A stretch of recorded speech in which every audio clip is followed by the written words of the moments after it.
I work for the National Park Service. A lot of people just assume park rangers just wander around in the woods. This agency protects nature and wildlife, land and history. People call park rangers American storytellers. We always say you can't protect something until you know about it. You can't save something until you understand it. On February 14th, thousands of park rangers got illegally fired for literally no reason. These are people that got extensive background checks, that worked really hard to get into these positions, and thousands of people got fired out of nowhere. And these are people that have been with us for like 20, 30 years. This is on the heels of the fork in the road email. It basically was saying you can get this buyout. So many rangers ended up taking the fork in the road. I don't blame them, but a lot of us chose to stay and hold the line. Why would you want your best performers to be terrified to lose their job every day?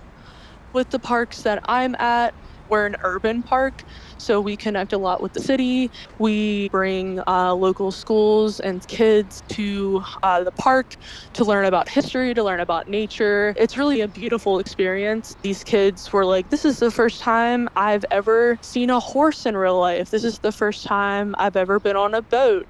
This is the first time I've ever touched the American flag. These kids never have even seen the water, and we live right on the water. And all of that has been taken away because this administration is considering everything quote unquote DEI. A lot has changed since January 20th. They keep calling them federal lands, but it's play on words. They're public lands because they're for the public. America has a lot of amazing natural resources. I'm going to be kind of cheesy for a second, but from sea to shining sea, from Alaska to Hawaii, the Virgin Islands, she's beautiful.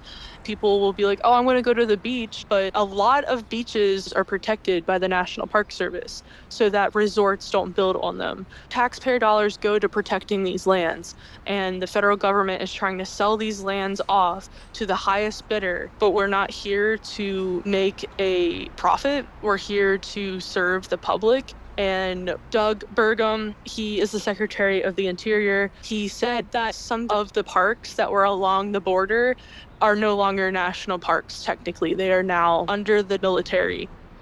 There's going to be a lot different this summer at national parks. I know a lot of visitors will get too close to wildlife, and a really big role that park rangers play is called hazing bears. We make sure the bears don't get too comfortable with humans, and so there's going to be a lot more deaths of either people or bears, and you could fall and hurt yourself, and you need somebody to help you, but oh no, those people are fired. Or maybe there's a storm, trees fall over. Well, the trees don't magically get out of the road or off of the trail. Why isn't anybody cleaning this up? When you plan a trip, maybe pack toilet paper, pack first aid kits. That's what it's going to end up becoming at the National Park Service. It's going to be visit at your own risk.